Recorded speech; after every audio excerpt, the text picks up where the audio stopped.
बड़ी खबर निकलकर सामने आ रही है। शहाबुद्दीन की पत्नी ने बड़ा ऐलान कर दिया किसके साथ चुनाव लड़ेगी। तमाम बातों पर हिना साहब ने एक निजी चैनल को इंटरव्यू देते हुए बड़ा खुलासा किया। नमस्कार, मैं हूं राजन कुमार, आप बने हुए न्यूज़ पीआर के साथ। हिना साहब आरजेडी को एक बार फिर से झटका दी है और तमाम तरह की बातों पर उन्होंने साफ तौर से कह दिया कि लोकसभा चुनाव में सिवान से अगर लड़ना है तो वो निर्दलीय लड़ेगी। देखिए, बड़ी खबर आपको बता रहे हैं कि एक निजी चैनल से बात करते हुए हिना साहब ने साफ तौर से कह दिया है कि ओसामा या हिना साहब चुनाव अगर लड़ती हैं तो वो निर्दलीय लड़ेंगी। देखिए, जिस तरीके से जन विश्वास यात्रा के दौरान तेजस्वी प्रसाद यादव सिवान पहुंचे थे और कयास लगाया जा रहा था कि मंच पर हिना साहब भी नजर आएंगे, लेकिन दूरियां बनाती हुई रही हिना साहब और मंच पर नजर नहीं आए। उसके बाद से ही सिवान की राजनीति गर्मा जाती है और एक स्टेशन रोड हिना साहब पहुंचती है, कार्यक्रम में पहुंचती है, वहीं एक निजी मीडिया कर्मी को बयान देते हुए कहती है और बड़ा खुलासा किया शहाबुद्दीन की पत्नी। उन्होंने साफ तौर से कह दी है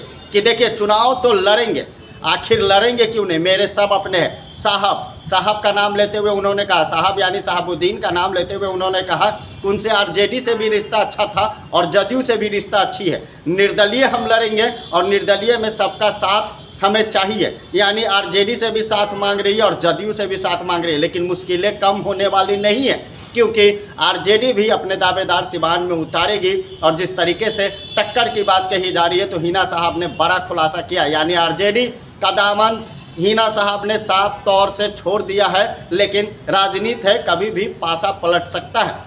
लेकिन जो बड़ी खबर अभी की निकलकर सामने आ रही है कि हिना साहब निर्दलीय चुनाव लड़ेंगी।